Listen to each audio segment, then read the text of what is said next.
Daniel Mananta kini menuai banyak dukungan dan doa dari umat muslim tanah air agar mendapatkan hidayah dan bisa masuk agama Islam.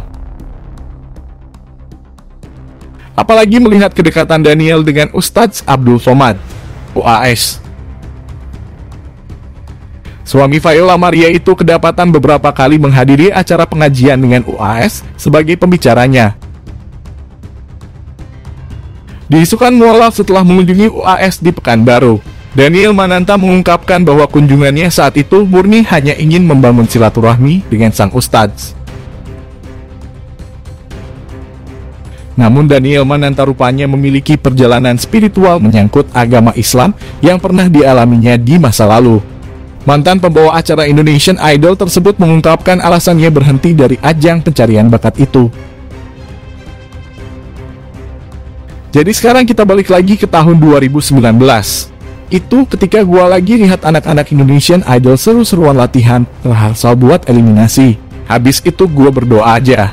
Berdoakan bisa di mana aja, nggak harus di tempat tertentu ya, kata Daniel Mananta.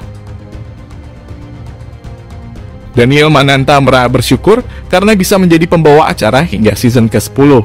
Ia pun merasa senang bisa melihat perkembangan para peserta dari waktu ke waktu. Namun di tengah ungkapan rasa syukur itu, Daniel seolah mendapatkan bisikan bahwa ia sudah cukup bekerja keras untuk acara itu. Gua berdoa lagi, duduk lagi nontonin mereka, Tuhan. Makasih ya, gua bisa dapetin season 10 nih di Indonesian Idol. Dan di hati gua tiba-tiba ada bisikan lagi, bisikan yang sama ketika ada di mobil. Udah ya sampai season 10 aja, kata Daniel Mananta. Sempat merasa terganggu dengan firasatnya itu, Daniel Mananta pun mengajak sang istri untuk berdiskusi. Ia meluapkan apa yang dirasakannya.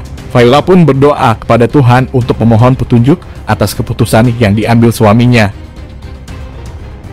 Setelah mempertimbangkan segala konsekuensi sehubungan dengan urusan rumah tangga, ia pun memberikan restu untuk sang suami berhenti dari ajang pencarian bakat itu. Tetapi di sisi lain, manajer Daniel, Johandi Yahya, justru meminta Daniel untuk memikirkan ulang keputusannya itu.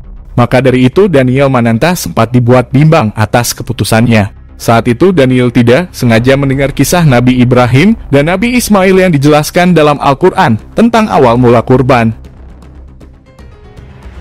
Kisah tersebut tertulis dalam QS As-Saffat 9911. Jadi akhirnya di situ ada satu khutbah yang benar-benar kena di gua dan ngomongin soal Ibrahim, terangnya. Dari kisah tersebut Daniel Mananta memahami arti pengorbanan seperti Ibrahim yang harus mengorbankan Ismail. Begitu juga Daniel yang merasa harus mengorbankan pekerjaannya. Indonesian Idol adalah berkat dari Tuhan. Sekarang ini gua diingetin ketika Ibrahim harus mengorbankan anaknya. Dia padahal udah nunggu lama sekali menunggu untuk mendapatkan anak. Tapi akhirnya setelah berapa tahun menunggu dikasihlah berkat seorang anak, jelasnya. Nah, ketika Tuhan meminta untuk mengorbankan anaknya, itu adalah sebuah ujian. Apakah dia akan memegang berkat yang Tuhan diberikan atau dia lebih percaya kepada sang pemberi berkat, kata Daniel.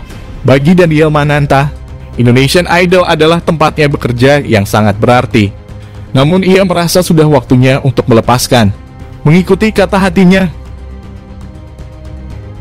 Indonesian Idol adalah berkat yang Tuhan berikan dan ini saatnya gua untuk melepas karena Tuhan mempunyai rencana yang lebih baik lagi, ungkapannya. Dengan melepas, gua membuktikan kepada Tuhan bahwa gua lebih percaya kepada sang pemberi berkat karena gua berprasangka baik, bukan berkatnya. Karena berkatnya itu ketenaran tersebut bisa gua sembah, kata Daniel Mananta. Dari kisah Nabi Ibrahim dan Nabi Ismail itulah akhirnya Daniel Mananta memutuskan untuk berhenti menjadi pembawa acara di Indonesian Idol yang akhirnya digantikan oleh Boy William.